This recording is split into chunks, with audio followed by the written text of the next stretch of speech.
పేర్కంపల్లిలో మరోసారి ఉద్విగ్న వాతావరణం చోటు చేసుకుంది. నేడు అక్క చెల్లెళ్ళ దశదిన కర్మ జరుగుతోంది. ముగ్గురిని గుర్తు చేసుకుని గ్రామం మొత్తం కూడా కన్నీటి పర్యంతం అవుతోంది.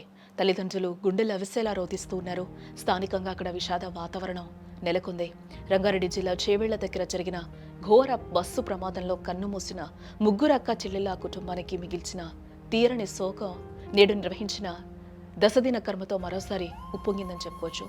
ఆ కుటుంబమే కాదు, ఆ పల్లె కాదు, మొత్తం తెలంగాణ రాష్ట్రం కూడా యావత్ కన్నీటి పర్యంతమైన రోజు మనకింకా కళ్ళ ముందు కదలాడుతూనే ఉంది. చేవెళ్ల దుర్ఘటన మళ్ళీ కూడా ఈరోజు కళ్ళ ముందు కదలాడుతూ ఉంది. ఈ నేపథ్యంలోనే అక్క చెల్లెలకి దశదిన కర్మనైతే నిర్వహించారు.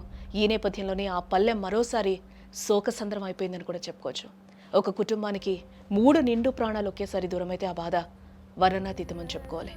చేవెళ్ల బస్సు ప్రమాదంలో తమ బిడ్డలు తనూష, సాయిప్రియ, నందినీలను పోగొట్టుకున్న ఆ తల్లిదండ్రులు నేడు వారి ద్వాదశ దిన కర్మ సందర్భంగా మరోసారి గుండెలు అవిసేలా రోధిస్తూ ఉన్నారు.